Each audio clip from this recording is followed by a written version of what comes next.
Thank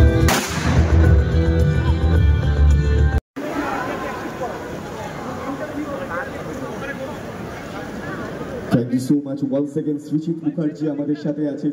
আমি আমার এখনো মনে আছে আমার বাড়িতে ফার্স্ট ডে নারেশন দিতে এসেছিল ছবিটা 3 ঘন্টা আমাকে নারেট করেছিল গল্পটা with reference of each and every scene, যে কোন শর্ট কীভাবে ভাবছে, কোন সিনও কীভাবে ভাবছে, রেফারেন্স সিনগুলো দেখিয়ে দেখিয়ে আমাকে পুরো গল্পটা নারেট সে মানে আমার তখনই মনে হলো it was a very very amazing concept. আর এত ডিফারেন্ট এই ধরনের ফার্স্ট থ্রিলার আমরা বাংলাতে দেখিনি এর আগে। So I wanted to be a part of this. আর এখানে শুধু আমার চরিত্রটা না, মানে শুধু সিনদের ট্রেলার প্রত্যেক অভিনেতাই কিন্তু একদম ডিফারেন্ট চরিত্রে এখানে এসেছেন, এবং ট্রেলারটাও আমরা যেটা দেখলাম it's very very different kind of trailer. মানে ট্রেলারটাই ভীষণ প্রথম থেকে যেরকম পেস আমরা ট্রেলারে দেখলাম, পুরো ছবিটা এরকমই পেসে পুরো গল্পটা। So I think it's very very different film তো বটেই, সেটার সঙ্গে কনসেপ্টে হোক কি সব দিক থেকে হোক। আর একটা জিনিস আমি বলতে পারি যে আমাদের পোস্টার লঞ্চ থেকে কিন্তু এই ছবিটার একটা বিরাট সাইড সৃষ্টি হয়ে গেছে, and trailer has done complete justice to that poster launch. এবং আশা করছি আমাদের 14 নভেম্বর ছবিটা যখন রিলিজ হবে ফাইনালি, মানে will all come out to like একটা বাড়তি পাওনা স্টুডিওর পোর্শন চলছে। ইউনিট ফান্ডিংয়ে হয়েছিল। যে আমরা একটা খুব রেস্ট্রিক্টেড বাজেটের মধ্যে শুরু করেছি, but lot of constraints, but every constraint এবং কোভিডের সময় যেখানে আমাদের অনেক রকম কিছু মেনটেন করে শুটিং করতে হতো, তো আমরা এখানে হয়তো যে জিনিস আমরা টেকনিক্যালি যেটা আমরা মানে একটা হাই বাজেট ছবিতে অ্যাফোর্ড করতে পারি, সেটা এই ছবিতে অ্যাফোর্ড করা পসিবল হয়। But every constraint has been compensated by sure brilliance of this people. মানে they are so brilliant, they are so amazing. মানে ওদের কাছে যে কোনো প্রবলেমের যে কোনো মুহূর্তে সলিউশন আছে, মানে that level of creativity they are working with. আমি এটাই চাই যে ফাইনালি দর্শক আসুক হলে এবং এই ছবিটা দেখুন। ফাইনালি একটা তো রিস্ক থেকে থাকে, নতুন মানুষ এবং তার হাত দিয়ে এরকম একটা ছবি, একটা তো রিস্ক থেকে থাকে। তোমার কেন মনে হচ্ছিল যে হ্যাঁ এই ছবিটাকে হ্যাঁ বলা যেতে না? এবার ছবির দর্শক কতটা নেবেন না সেই রিস্ক কিন্তু প্রত্যেক ছবির ক্ষেত্রে থাকে। কোনো ছবির ক্ষেত্রে আমরা কখনো 100% গ্যারেন্টি দিয়ে বলতে পারি না যে এই ছবিটা ওয়ার্ক করবে বা এই ছবিটা ওয়ার্ক করবে, সেটা কখনো হয় না। What we can do is we can put in our best. That's what we have done. তো সেইটা, এবং ফাইনালি আমরা চাই যে এই এফার্টটা ফাইনালি মানুষ যখন হলে আসবে সেটা তারা দেখতে পাবে না। বাট আমি সত্যি কথা বলছি যে আমরা ভেবেছিলাম যে এই ছবিটা সেন্সার হয়তো মুক্তি পেতেই দেবে না, বা এমন কার্ডস করবে যাতে আমাদের ছবির যে ফ্লেভারটা আছে সেটা নষ্ট হয়ে যাবে। বাট সেন্সার বোর্ড সেটা করেনি, তার জন্য তাদেরকে ধন্যবাদ। এবং মানুষের কাছে যে বাংলা ছবিতে এই ধরনের ছবি হতে পারে, এই ধরনের ছবি আসছে, সেটা আমাদের কাছে বড় একটা গর্বের বিষয়, আনন্দের বিষয়। এবং হ্যাঁ কিছুটা আমি দায়ী, বাট বাকিটা পরিচালক, ও যা বলেছে আমি তাই করেছি। যখন শুনলে এরকম একটা চরিত্র অভিনয় করতে হবে, অনেকটাই সাহসী চরিত্র, দেখো আমি বরাবরই খুব সাহসী ছেলে, আমি কোনো কিছুতেই ভয় পাই না, সেটা আমার প্রত্যেকটা কাজে বারবার প্রমাণিত হয়। এই ক্ষেত্রে আমি আনন্দ পাই, তাদের মনে হয় যে নতুন কোনো চ্যালেঞ্জ যদি কেউ আমার থেকে ছুঁড়ে দেয়, সেটাকে অতিক্রম করতে পারাটা একটা অভিনয়ের আনন্দ, সেটা আমি পাই এই ছবিটার সময়।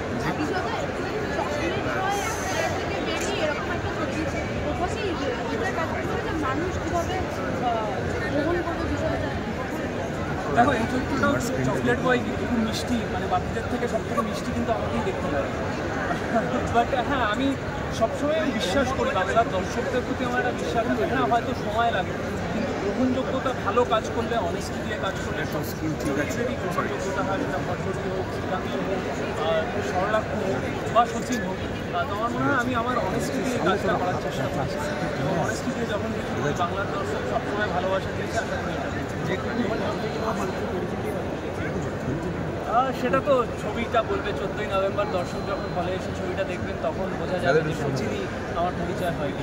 যেটুকু ট্রেলারে দেখলাম আমরা, সৃজিত দাও স্টেজে দাঁড়িয়ে দেখলেন, স্টেজ থেকে নামার পরে যখন সৃজিতের সঙ্গে কথা হলো, না অ্যাকচুয়ালি সৃজিতদার ট্রেলারটা আগেই দেখেছেন এবং আগেই আমাকে বলেছেন যে খুব সাহস দেখিয়েছি, এরকম সাহস বাংলায় খুব কম ছেলের আছে বা মেয়ের আছে। তো সেই জায়গা থেকে আমি খুবই প্রাউড ফিল করি, বিকজ সৃজিতদা দেখো সবাই আজকে বলছিল ফার্স্ট বয়, বাট আমার মনে হয় ফার্স্ট বয় তো ডেফিনেটলি ওনার কাজ, ওনার এতগুলো হিট, এত ভালো ভালো ছবি, তার জন্য তো অবশ্যই, কিন্তু আমার মনে হয় ফার্স্ট সেই হয় যে পিছনের লোকদেরও আগে নিয়ে যেতে পারে। তো আমার মনে হয় সেটাই তার বড় হওয়ার পরিচয়, সেটাই তার ফার্স্ট হওয়ার পরিচয়। এবং খুব ভালো লাগছে সুজিতদা আজকে এই ট্রেলারটা লঞ্চ করলেন এবং ফিল্মটার পাশে আছেন এইভাবে, এবং বাকি অনেকেই আছেন, অনেক ডিরেক্টররাই ফেসবুকে সোশ্যাল মিডিয়ায় এটা ট্রেলার পোস্টারটা শেয়ার করেছেন। আই হোপ ট্রেলারটা আসার পর আজকে সবাই আবার শেয়ার করবে। বাংলা ছবি নতুনদের হাত দিয়েই হয়, কারণ যারা এস্টাবলিশড হয়ে যায় তাদের অনেক রকম বাধ্যবাধকতা থাকে, তাদের একটা ইমেজ থাকে ইত্যাদি ইত্যাদি, এবং তারা সর্বচেষ্টা করলেও খানিকটা ভাঙতে পারে। কারণ আমি সবসময় চেষ্টা করি নিজের পুনরাবৃত্তি না করতে, অন্যরকম ছবি বানাতে, বিষয় বৈষম্য আনতে, কিন্তু একদম ফ্রেশ উচ্চারণ সেটা প্রথম ছবিতে নতুন কেউ করলে সবচেয়ে ভালো। সেটা ওই 2010 অটোগ্রাফে আমরা দেখেছি। সো আমার মনে হয় যে জয়ব্রত যেটা করছে, আমার একদম অভিনন্দন তো আছেই এবং শুভকামনাও আছে, এবং আমার মনে হয় যে ছবিটা সত্যি, ও আমাকে যখন পাঠালো আমি জিজ্ঞেস করলে কেমন লাগে, আমার প্রথম শব্দ যেটা মাথায় ছিল ব্যতিক্রম। সত্যিটা খুব ব্যতিক্রমী একটি প্রয়াস, এবং আমার মনে হয় বাংলা ছবিতে এই ধরনের ছবিরও জায়গা আছে, বাংলা দর্শনের মধ্যে এই ধরনের ছবি ভালোবাসারও ক্ষমতা আছে।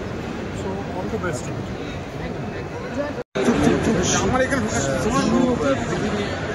বাঙালিরা যার দিকে তাকিয়ে থাকে ভালো ছবির জন্য, সেই মানুষটা প্রেজেন্ট করলো আমাদের ছবি। ইনফ্যাক্ট সবার থেকে আমার বলা উচিত জয়ব্রতর ছবি, কারণ জয়ব্রত একদম নতুন, এবং এরকম একজন বড় মাপের মানুষ ডিরেক্টর, সে যদি এসে পাশে দাঁড়ায় কনফিডেন্স বুস্ট হয়। তো সেটা আশা করি জয়ব্রতর হয়েছে, অবশ্যই হয়েছে। তো সেটা প্রচণ্ড ভালো লাগছে। অ্যান্ড থ্যাংকস টু সুজিত এত বড় একটা আমাদের পাশে দাঁড়ানোর জন্য।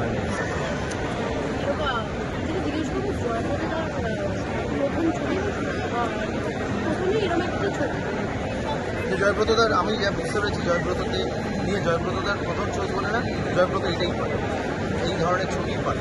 তো সেই ক্ষেত্রে যতবারই ও ছবি বানাবে এরকমই পর কী হবে ওর এটা ওকে প্রশ্ন আমি তোমায় করলাম, তুমি ওকে জিজ্ঞেস করছো কী ধরনের ছবিও দেখেছি ছোটোবেলা থেকে, বা ওর ইনফ্লুয়েন্সটা কী, ওর ইনফ্লুয়েন্সটা পুরোপুরি আলাদা কিছু হবে, যেটা আমার বিশ্বাস।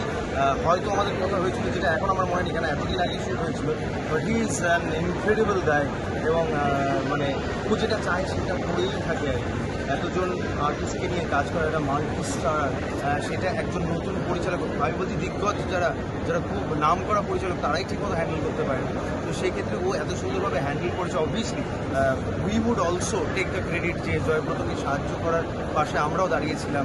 সেটা সব জায়গায় সবাই বলছে পারিশ্রমিকের বিষয়টা, আমি সেটাকে আর গ্লোরিফাই করতে চাই না। আই উড জাস্ট সে যে এখানে সবার থেকে বেশি যে জিনিসটা আমাদেরকে আকৃষ্ট করেছিল, that was the art, that was the creative thing that was there in the film, in the content. এবং সেই জন্য আমরা একত্রিত হয়েছি, এবং we have done academy of fine art, যেটা 14ই নভেম্বর রিলিজ করছে। অ্যান্ড আই উড সে যে একটা নতুন জনারের ছবি বাংলা উপহার পাবে। একদমই এরকম একটা ব্যতিক্রমী ছবি, যেমন তুমি বলে যে পরিচালকের হাতে এরকম একটা ব্যতিক্রমী ছবি, সেখানে তো কোথাও না কোথাও পুরোটা রিস্ক থেকে যায়। তো তুমি যখন ছবিটাকে হ্যাঁ বললে, তোমার কি দেখে মনে হয়েছিল যে হ্যাঁ এই ছবিটাকে হ্যাঁ বলে? See life is all about risk. তুমি বাড়ি থেকে আজকে বেরিয়ে, বা আমি বাড়ি থেকে আজকে বেরিয়েছি, ইউ নেভার নো নেক্সট মোমেন্টে কী হবে। তো সেক্ষেত্রে what taking it I would say, এবং লাইফে রিস্ক না নিলে তো কোনো কিছুই হয় না। মানে কিপ ট্রাইং আমরা কেন বলি, এই কারণেই যে তুমি ফেলিয়ার্সের কথা ভেবে যদি কাজ করা শুরু করো, তাহলে ওই গণ্ডির মধ্যেই থাকবে। জয়ব্রত থ্যাংক গড যেটা করছে না, এবং ও নতুন বলেই করছে না, এবং আমরা ওই আশ্বাসটা দিচ্ছি যে তোকে বাকি কিচ্ছু ভাবতে হবে না, ইউ কিপ অন ক্রিয়েটিং। তো সেটাই বিশ্বাস আর কি। সেই কনফিডেন্স থেকে বলা যেতে পারে যে আমরা কি হতে পারে না ভেবে কি করছি সেটা বেশি মনোযোগ দিচ্ছি। কতটা এনজয় করলে তোমার ওই ক্যারেক্টারটা? হ্যাঁ, প্রচণ্ড এনজয় করেছি। Starting from the look to the demeanour, মানে আমি বলতে চাইছি যেভাবে এই বিষয়টাকে আমি চরিত্রায়নের ক্ষেত্রে যেভাবে আমাকে জয়ব্রতর সঙ্গে বসেছি, কথা বলেছি। ইনফ্যাক্ট আমার একটা ছোটো ট্রিভিয়া দিচ্ছে, আমার অনেক সংলাপ ছিল পুরো স্ক্রিপ্টে, অনেক সংলাপ ছিল। আমার যে চরিত্রটা জীবন, আমার কেন জানি না আমার মনে হলো স্ক্রিপ্টটা পড়তে যে এর বেশি কথা বলাই উচিত। অনেক হাসি মজার জায়গা ছিল, আমার মধ্যে হাসাই উচিত না, বা অনেক ধরনের ছোটো ছোটো জিনিস যেগুলো আমি চেয়েছি করতে পেরেছি। এবং সেইটা অ্যাকচুয়ালি আমি ছবিটা দেখিনি, রুদ্রনীল ঘোষ ছবিটা দেখেছি এবং আমায় তারপরে রুডি ফোন করে বলেছে যে যেটা অ্যাকচুয়ালি তোমাদের সবার সাথেই বলবো যে শেখার মতো বিষয় আছে এই ছবিতে। তো I am thankful to Rudy as well যে এরকমভাবে এত বড় মাপের একজন অভিনেতা সে ভালো বলছে, তার মানে ভালো কিছু করেছে সেটা মানুষ বলবে। শেষ প্রশ্ন রাখবো, মানে যেটা হচ্ছে কি যেটা দেখেছি তোমার অনেক গুণ বাইরে রয়েছে। আমি দেখো ভাই, আমি গসিপ করি না, আমি সবসময় গসিপে থাকি। মানে এই যে ভালো কি হতে পারে এই সিনেমাটা থেকে তুমি কতটা আশাবাদী নতুন কোনো মিম আসতে চলেছে? আমি বাড়িতে ঘুমিয়ে থাকলেও মিম হয়, মানে আসতেই পারে না, আসার কিছু নেই। এখানে অনেক এমন জিনিস আমি করেছি সেখান থেকে অনেক মানুষের পরে আমাকে আবার দেখা যেতে পারে। হ্যাঁ ভালো তো, বিষয়টা তো ভালো। I love you. অনেকগুলো বছর আগের কথা মনে পড়ে যাচ্ছে, 2021 SRFTI Satyajit Ray film and television institute আমাদের গর্বের একটি ফিল্ম FTI আছে, আর আমাদের কলকাতায় আছে Satyajit Ray film and television institute. সেখানে যে কৃতি ছাত্ররা বিভিন্ন বিষয় নিয়ে পড়াশোনা করছেন, তাদের মধ্যে জয়ব্রত দাস আমার কাছে একটি গল্প নিয়ে আসে, চিত্রনাট্য নিয়ে আসে, এবং আমার শোনবার সময়তেই মনে হয়েছিল যে এই ধরনের সিনেমা যা জয়ব্রত বানাতে চাইছে তার পাশে যে কোনো শর্তে দাঁড়ানো উচিত আমাদের প্রত্যেক। এবং এই ক্ষেত্রে বলতে কোনো দ্বিধা নেই যে বাকি এই সিনেমায় তেমনভাবে হিরো হিরোইন, এ ভিলেন, ও জেঠু, ও কাকু, যে ফরম্যাটে আমরা প্রচলিত ধারণা অনুযায়ী পোস্টার তৈরি থেকে শুরু করে নিজেরা কী চরিত্রে অভিনয় করছি বলা থেকে শুরু করে যেমনটা গতানুগতিকভাবে হয়ে আসে, আনসাম্বল কাস্টিংয়ের কথা আপনারা শুনেছেন। সেখানে অঞ্জন দত্ত অনেক আগে থেকে শুরু করে জনপ্রিয় করেছিলেন, সৃজিত মুখার্জি, রাজকাহিনী বা এই ধরনের সিনেমাগুলো সেই ভাইব্রেশনটা দেয়।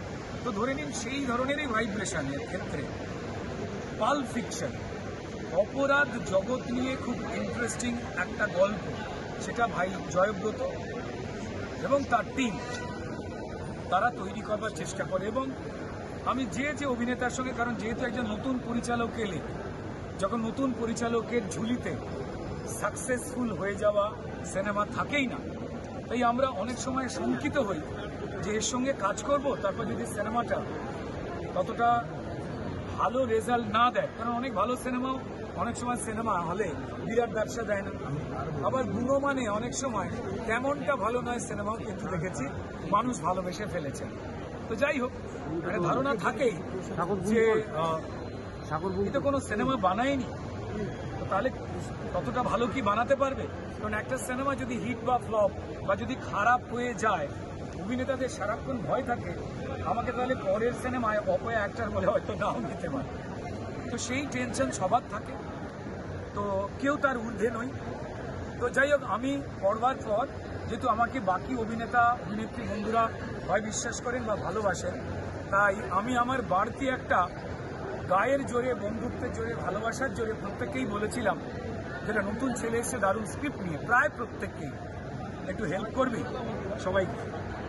এবং সেই সময় এখানে সৌম্য আমাদের যিনি এক্সিকিউটিভ প্রডিউসার হিসেবে কাজ করেছেন, ও অনেক সিনেমা করেছে, ও এসেছিল মানে অন্য সিনেমার গল্প শোনাতে। আমার বাড়িতে জয়ব্রতর সঙ্গে যোগাযোগ করিয়ে দিই। সৌম্যর অভিজ্ঞতা, জয়ব্রতর নতুন গল্প বলার এনার্জি, আপনারা বুঝতেই পারছেন একটা সিনেমার নাম the academy of finance. Generally পশ্চিমবঙ্গে একাডেমি অফ ফাইন্যান্স বলে শিল্পকলার একটা দারুণ বিখ্যাত জায়গা আছে রবীন্দ্র সদন চত্বরে, এবং যেখানে থিয়েটার হয় পীঠস্থান বলতে পারা যায় একটা অন্যতম। এবার সেখানে অপরাধ জগতের গল্প, এবং সে গল্প বলতে শুরুই করে যেখানে অপরাধকে শিল্পের পর্যায়ে নিয়ে গেছে কিছু মানুষ। এবং রোজ আমরা খবরের কাগজ খুললে এই বিগত বেশ কয়েক দশক ধরে দেখতে পাচ্ছি অপরাধের সঙ্গে জড়িয়ে যাচ্ছেন এমন কিছু মানুষ যাদের অপরাধ করবার প্রবণতা ওই সিরিয়াল অপরাধী হিসেবে কিন্তু নেই, বা অপরাধের পরিবার থেকে উঠে এসছে নয়। আমাদের বড্ড একটু তাড়া রয়েছে, অনেক টাকা, অনেক ক্ষমতা, আমার কথাটাই শুনতে হবে, আমি কাউকে বিশ্বাস করি না। তো এই যে বিভিন্ন ধরনের লোকগুলো যে কাজ করে, জয়ব্রতর একটা কল্পনার জগৎ এবং আজকে আমাদের সমাজে যে জগৎটা, এই দুটোর মধ্যে অদ্ভুত একটা মিশ্রণ তৈরি করে ভাই জয়ব্রত। এবং এই সিনেমা বানানো শুরু হয় 2021-এ কোভিড পিরিয়ডে লকডাউনের নিয়ম মেনে। লকডাউনের সরকারি যা নিয়ম সেগুলো মেনে আমরা কাজ করতে গেলেও বলতে দ্বিধা নেই, অনেকে কিন্তু আমরা নিজেদের বুকের মধ্যে ভয় ছিল, কারণ আমরা ছোটবেলা থেকে তো কোভিডের গল্প শুনে বড় হয়নি, এসে পেয়েছি বিভিন্ন ধরনের নাকের রুমাল অমুক তমুক কি না কি আমরা খেয়েছি, জানিও না ওগুলো খেয়ে আসলে কি হয়েছে বা কিছু হয়নি, খেয়েছি। তো যাই হোক, তারপরেই লকডাউনে বহু সিনেমা শুটিং কেটে গেছে। আপনারা জানেন আমার একটা সিনেমা ছিল অজয় দেবগনের সঙ্গে ময়দান, 4 বছর তার শুটিং ঘেটে গিয়েছিল। ঠিক তেমনই 2024-এ রিলিজ করেছিল ময়দান, তারপরে এই 25-এ ঠিক একই কারণে থমকে থমকে শুটিং হয় আমাদের এই সিনেমা। বলতে কোনো দ্বিধা নেই, পরিচালক, তার বন্ধু বান্ধব, ইউনিটের মেম্বাররা তারা নিজেদের পকেটের পয়সা লাগিয়ে সিনেমাটা করেছে। তাই আমরা যারা অভিনেতা অভিনেত্রী তারা জয়ব্রতদের যে একাগ্রতা, যে আন্তরিকতা, সেইটার কাছে সম্মানের সঙ্গে মাথা নামিয়ে দিয়ে আমরাও কিন্তু রেমুনারেশন নিয়ে তেমন কোনো কথাই বলতে পারি।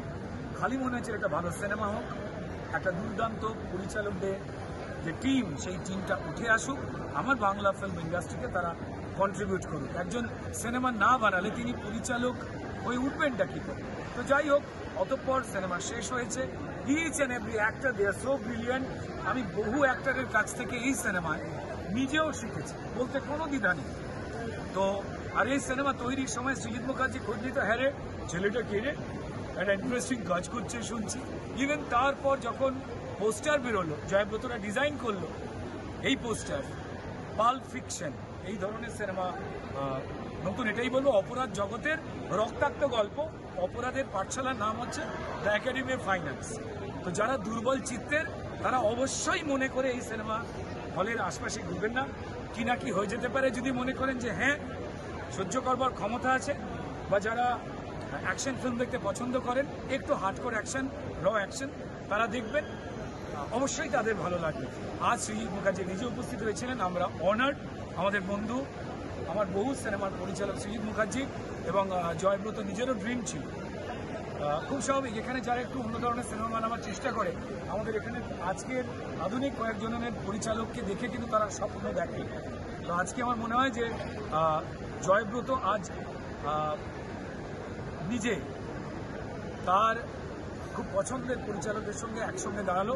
সৃজিত মুখার্জি এখানে উপস্থিত হলেন, আমরা প্রত্যেকেই অনার্ড। অ্যান্ড ট্রেলার রিলিজ করলো, সবাইকে বলবো দেখতে। আর 14 তারিখে শিশু দিবস এই সিনেমাটা রিলিজ করছে। যারা শিশু নন এবং শিশুদের মতো নরম চিত্ত নয়, যারা একটু কঠিন কঠোর সিনেমা দেখে আনন্দ পেতে চান, মজাও আছে এই সিনেমায় প্রচুর, তাদের সবাইকে বলবো প্লিজ সিনেমাটা দেখুন। বাচ্চার বাবা মায়েরা আসুন, আর যারা বাচ্চাদের মতো মন নিয়ে রয়েছেন তারা একটু মনটা শক্ত করে চলে আসুন, ভালো লাগবে এইটুকু বলতে পারি। আর পরিচালকের প্রথম ছবি, প্রথম থেকে চুপ করে দাঁড়িয়ে আছে, কোনো কথা বলতে চাইছে না। তো যাই হোক, ওর জন্য অনেক অনেক শুভেচ্ছা আমাদের সবার তরফ থেকে, সব অভিনেতা অভিনেত্রী বা যারা বন্ধুরা রয়েছে তাদের তরফ থেকে, এবং এন্টার টিম, তাদেরকে ধন্যবাদ যে নিজেদের 100 টাকা 1000 টাকা পুঁজিও এরা লাগিয়ে দিয়েছে এই সিনেমা। এবং তারপর আমি ধন্যবাদ জানাবো প্রমোদ ফিল্মসকে, যারা এইরকম একটা ভয়ঙ্কর লোকের ঘটিবাটি বিক্রি হয়ে যাচ্ছে জানতে পেরে যারা নিজেরা এগিয়ে এসে, প্রতীককে অবশ্যই ধন্যবাদ জানাবো যারা সাহায্যের হাত শেষ মুহূর্তে বাড়িয়ে দিয়েছে।